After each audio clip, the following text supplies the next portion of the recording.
Benchmarks are used as kind of a way to estimate with fractions. If we're, in fourth grade, we learned how to round numbers to make it a little bit easier. We learned how to estimate, and we learned how to round decimals in fifth grade. This is kind of like how you round a fraction. Sometimes when you're dealing with fractions in real life situations, you don't always need to be exact. Sometimes it's just easier to say, okay, this fraction's kind of close to this.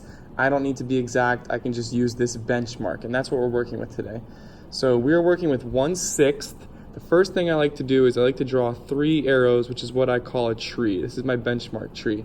These are going to be the 3 possible benchmarks that I could possibly round this to.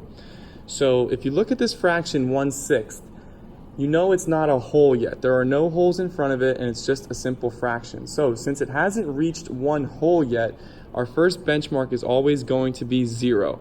It is possible that this fraction might be close to 0. Now the next hole up from 0 is going to be 1 whole. And in between we are going to mark half. 0, halves, and wholes are nice and simple. They're easy to round to.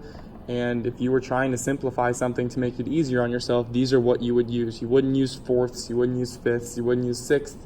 You would try to keep it simple and use halves and wholes. So at this point, I need to figure out, is 1/6 closer to 0? Is it closer to a half? Or is it closer to 1 whole? The way we like to do this is you got to imagine these if they were in sixths. So if I saw the number 0, I would know that that is 0/6. The reason I'm using 6 is because that's my denominator up here.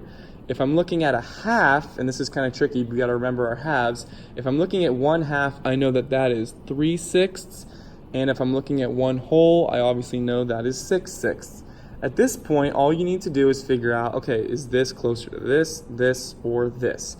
Now, some people can do that in their head, and that is perfectly fine. But if you cannot, there are some strategies you can use.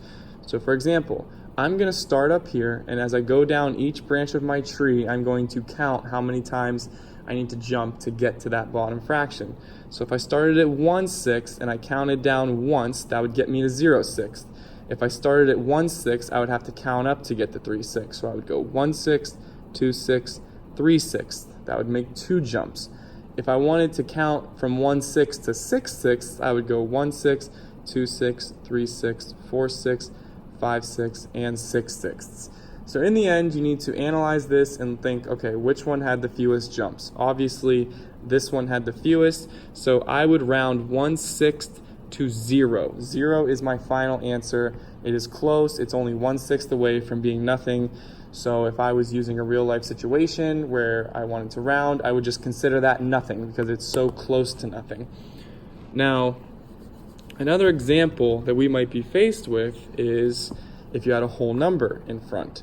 So for example, if it wasn't just a fraction, if it was 3 5/6, now your benchmarks have to be a little bit different. It wouldn't make sense to go 0, 1/2, and 1 whole because this is 3 wholes. It's already way past 0, it's way past a half, and it's way past 1 whole.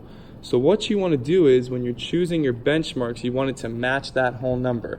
So I would have 3, I would have, not 3 there, I would have 4, and then in between 3.5. And then you would just do the same process. So you want to figure out which one is this closest to. And now without doing all the math, I could see that 3 5/6, 5/6 is very close to another whole. So that means 4 would be my closest benchmark for 3 5/6.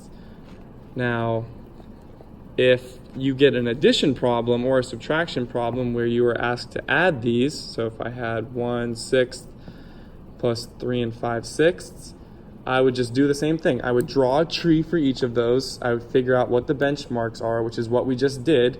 I remember that 1/6 was close to 0. I remember that 3 5/6 was close to 4. And then I just add them. 0 plus 4 is 4. And that's basically just how you're going to estimate using fractions, which is what we call benchmarking.